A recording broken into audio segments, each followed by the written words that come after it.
What's up, everybody? We are just a few days out till the election day, our primary election on Tuesday, June 25th. But the good news is that the polls are open right now, and we are here for our brother, Jamal Bowman. We're gonna show them who the fuck we are!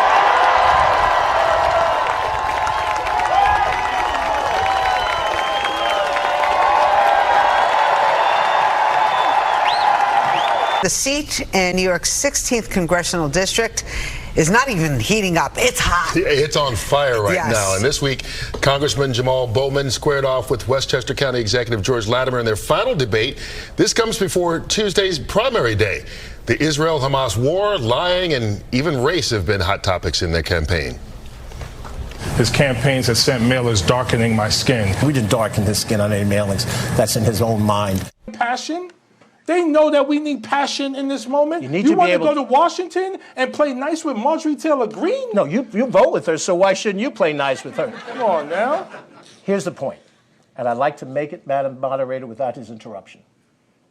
When you work in a legislative body, you need to form coalitions with people. You need to have their respect.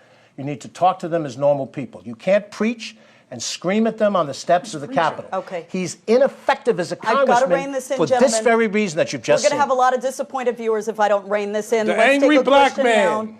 The Let's angry not- black man. Let's stay on top. Boy, oh boy, oh boy, oh boy, oh boy. We got to talk about woke, desperate Democrat, simp of the squad, Jamal Bowman, who is facing getting absolutely crushed, okay, blown out in this coming election. Now, I believe it's happening tomorrow on June 25th, okay? I cannot wait to do a video response to this election if Jamal Bowman loses, okay? Now, if he wins, it won't really be a big deal because, I mean, the Democrat that's going to replace him, he's just as woke as Jamal Bowman, except he's pro-Israel, right? So that's just the only difference. So effectively, like, the outcome of this race, again, even if Jamal Bowman wins, it's like, whatever, right? I mean, things weren't going to be much different if his opponent wins. However, the reason why I am interested in seeing Jamal Bowman lose is because he is an agent of chaos, and he should have been expelled from Congress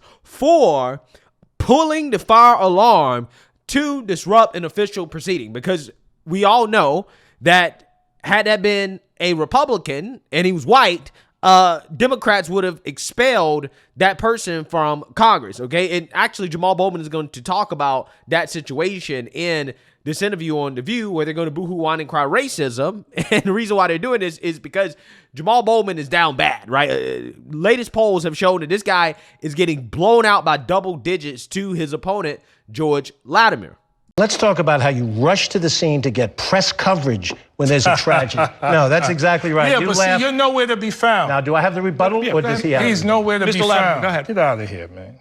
You're nowhere to be found. You talk about the needs of part of the district, and you completely ignore. You don't mention Asian.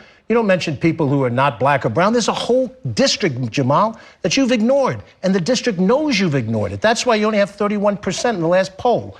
Different, but you're down double digits in just about every poll as the two-term Congress, or two-time serving two terms congressman. You're down as much as 17 points in a lot of polls.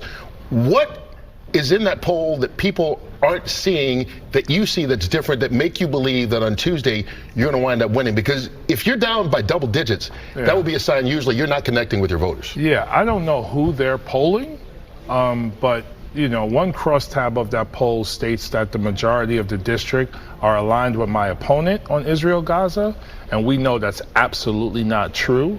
69% of the district support a permanent ceasefire. We have called for a permanent ceasefire very early on because we want peace, we want the release of the hostages, and we want humanitarian aid to get in because famine is setting in. We've been really clear on this.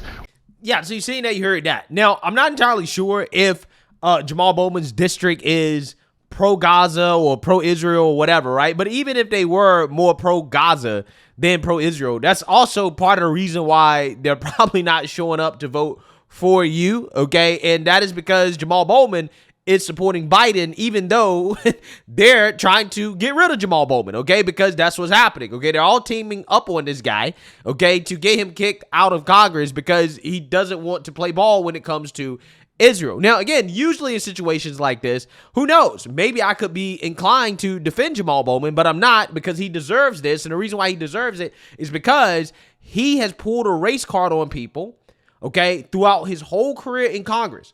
His whole career has been nothing but white supremacy, Trump evil, white people bad, all of that, right? So, again, he uses the race card to smear other people, to make them lose their jobs and their livelihoods, right? This is what he does.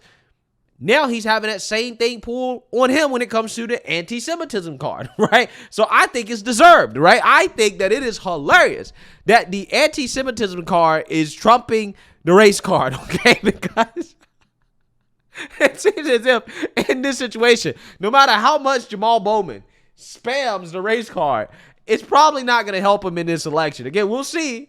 But again, this guy is getting a lot of desperate interviews here. And in every interview that he's doing, he is basically boohoo whining, crying, oh, my opponent is racist, okay? Because that anti-Semitism card is all powerful, okay? It really is. Now, this has been a very tense campaign season for you and your family. Yes. You've received multiple death threats, racist attacks. Your challenger, George Latimer, even accused you of playing the ethnic game. Yeah. As the first African-American to represent your district, do you believe that racism is playing a role in this election? Yes, but not just in this election, in our country. Explicit racism and implicit bias continue to plague us as a people because we haven't dealt with it directly. Again, it's in a similar category to anti-Semitism, Islamophobia, sexism, and all of the isms that continue to plague us. My opponent, unfortunately, has a history of fighting back against or fighting for the continued segregation of Westchester County. He also has a history as county executive of not really having an anti-racist agenda because of the segregation and separation that remains within the county. And so it's important for us to speak to that and speak about those issues, but we also have to follow that up with policy and budget items to make sure we're investing in areas of the district that have been left behind. Yeah, so again, what you're hearing here is Jamal Bowman basically saying, well, look, my opponent is not woke enough, okay? Not only is he a segregationist, which Jamal Bowman just accuses this guy of being a segregationist. They'll just say anything, bro. They'll say anything. My opponent also doesn't have an anti-racist agenda, a.k.a. my opponent doesn't have an anti-white agenda, okay? He's not trying to be racist and discriminate against the white man. Therefore, again, that's a knock against him, okay? He's not a racist. Again, these people are hilarious, okay? Jamal Bowman accusing his opponent of being a racist, okay? While at the same time, also criticizing his opponent for not being racist against whites, right? Amazing stuff. This is the logic of the liberal left. But anyways, so Jamal Bowman here, okay? He's so stupid that he doesn't realize that at some point, right? Like, you have to stop playing the bigotry card, okay? Because the reason why this is happening, okay, is because this guy did not want to get on board with the pro-Israel agenda, right? And again, it's up to his constituents to decide whether or not, they are pro-Israel or whether or not he's pro-Israel enough or whether or not they agree with his actions. But he's not helping himself when you come out here and you pull the race card, you spam it, because that opens up the door for that same bigotry card to be pulled against you, which is what happened. They are accusing this man of being an anti-Semite, okay? Now, if he would have come out here and wisely said, no, I don't think my opponent is being racist. In fact, I think that we should just stop calling each other bigots, right? Just because we have a disagreement in opinion. Maybe it might be best for America and its leaders to engage in substantive conversations, again, without smearing each other as racist, homophobes, transphobes, anti-Semitic, Islamophobic, whatever, right? Radical idea, right? How about you just stop playing the race card, Jamal? And that might help you. But because you've overplayed the race card, because you spammed the race card, the bigotry card is now being pulled against you. It's being pulled against you. You open up the door for what is happening to you, and you deserve it. Because, again, if Jamal Bowman wasn't a race hustler, right, if he didn't spam the race card his whole career, build his career off of that, I might be inclined to defend him. I might be inclined to come out and say, well, hey, listen, This guy is not bought and sold by the Israel lobby, right? Give him some credit for something, okay? At least he's standing up on his own principles. Regardless of whether or not you agree or disagree with it, hey, he's not bought and sold by the lobby that is basically bought and sold 90% of the politicians in this country, okay? Hey, I'm just saying, there's something commendable about that. But because, again, this guy has built his career race hustling, tearing down people with the bigotry card, hey, I can't really say much about it being weaponized against him because it seems as if that's the only way that people learn a lesson in this country when it comes to be careful the type of politics that you engage in, especially this type of identity politics, because it will be weaponized against you, right? Again, I love what's happening to Jamal Bowman and Cori Bush, okay? Two of the biggest race hustlers in Congress. They have nothing to offer besides hate and division, okay? That's all they have to offer. They have nothing else except that. So I hope that one day we get to the point where people realize that, hey, you know what? Let me not pull the bigotry card because it might be pulled against me. Let me just engage in the substance of a debate, okay? And let me not spear my opponent as some type of racist or bigot because they disagree with me, right? We need to get to that point in politics, but in order to get that point, people have to learn their lesson, right? And it just so happens that the ironic part about this is that it is a good chance, okay, as of the making of this video, I could be wrong. I don't know, okay, what's going to happen? We don't know how people are going to vote. Maybe they'll show up for Jamal Bowman, but it seems as if their careers are going to die by the same woke sword that they have weaponized against other people, okay? So I'm just saying. Now, this is the second part of the interview, another part of the interview where Sunny Holston is going to essentially make Jamal Bowman seem like some type of victim of targeting because she thinks that Democrats are being punished more in Congress than Republicans, right? Which is just absolutely delusional. Well, it feels as if there is a complete lack of decorum in Congress. I'll be honest with you. A little bit. I mean, it's amazing to me. We've seen personal attacks from Representative Marjorie Taylor Greene against Congresswoman Jasmine Crockett, as well as Marjorie Taylor Greene's refusal to recognize Dr. Fauci as a doctor. She has not been censured for any of that behavior. However, last year, you pled guilty to a misdemeanor for pulling the fire alarm before the House was set to vote on a funding bill. Yes, don't remind me. I mean, you said you didn't intend to obstruct any proceedings, but you were still censured by the House. Do you feel there is a disparity in treatment in Congress? Yes. Yeah, there is a disparity in treatment in regards to how Republicans are always punished more than Democrats. I mean, they tried to kick out Marjorie Taylor Greene for things that she said before she even got into Congress. Okay, they stripped her of her committee assignments, actually. Okay, but they wanted to kick her out. Okay, they punished Paul Gosar for creating some meme cartoon about AOC. They kicked out George Santos, even though the guy wasn't found guilty of anything yet, right? Even though he probably is guilty, but still, they haven't found the guy guilty of anything. Meanwhile, you got Bob Menendez, who's facing federal indictments, okay? And, you know, other people sitting up in Congress that they haven't been punished. They haven't been kicked out. So to say that there's some type of unequal treatment is ridiculous. Like, that's just a ridiculous, silly question to ask here about Sunny Holston, who clearly is just blind as hell, okay? Clearly blind. Because, again, if this guy was white and a Republican, he would not be in Congress right now. I guarantee you, Democrats would have removed him. Okay, they would have removed him. So unfortunately, Republicans aren't serious about governing. We've had the least productive Congress in history since they've taken over last November. And yeah, there's a huge disparity. I'm not the only one to be censured. Adam Schiff and many others were censured for pretty much nonsense, while people in their party have said some very dangerous things and have not been censured. My hope is in November, we can dramatically turn out the vote so that Democrats can take back the House and we can get back to governing for the American people as opposed to what's happening now. Right now, we have culture wars, we have attack on individual members, and we're not serving the American people. We can't even raise the federal minimum wage, and it's still $7.25 an hour. $7.25. Listen to this dummy talking about raising the federal minimum wage while we're facing an inflation crisis, right? That's the last thing you need to do. Again, this is why you don't vote these type of idiots into office. They don't know anything. But this guy's responsible for all the things he's complaining about. Individual attacks on other members. I mean, this guy is seen getting in the face of Marjorie Taylor Greene and other members of Congress, Republicans, on a daily basis, right? This guy is nothing but an agent of chaos. You talk about culture wars.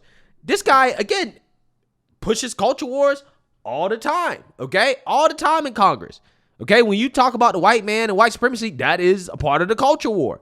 So, again, this guy, he's so full of it, okay? And the fact that he's doing these rounds on the media tells you how desperate he is to win, right? This guy knows he's losing big time, okay? This is why he's doing all these interviews. Which is $15. Which is crazy. How can anyone live on $7.25 an hour across the country? Yeah. Well, looking to the presidential election, some say young voters... Well, the point is not to live off of that, okay? But again, these idiots don't understand that the federal minimum wage is called minimum wage for a reason, okay? It's not called a federal living wage, right?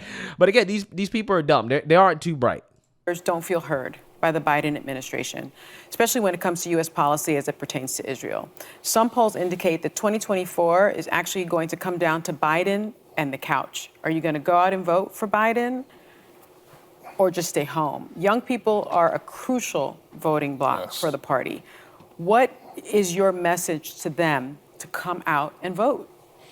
Please don't choose the couch. We need you to come out and vote for President Biden. You know, I understand the frustration of not being heard. It's why I ran for office in the first place, and it's why I personally prioritize young people and marginalized people as I seek to govern, because we need their voices to inform our policy.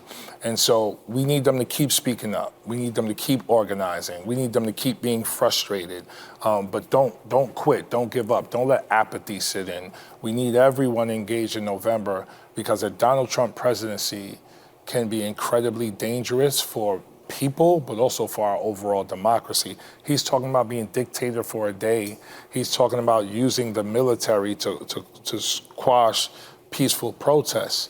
So it's very dangerous and very scary. We need to preserve our democracy. We need everyone to be a part of it. I understand the frustration and the pain and the outrage, but the best way to exercise that is with your vote and then holding us accountable in office. Again, look at how much of a weakling this guy is, right? This guy is straight up telling people to go and vote for the same people that are trying to get this man kicked out of office, right? Which is hilarious, because that's probably part of the reason why he's struggling so much, okay? Because what a lot of the woke leftists are upset about, the communists, when it comes to being mad at the squad and people like Jamal Bowman, this is why they faced protests at their little rally in the Bronx the other day that was not nearly as big as Trump's rally in the Bronx. But anyways, the reason why is because they're coming out here and talking about how, hey, we're pro-Gaza, but vote for Biden, right?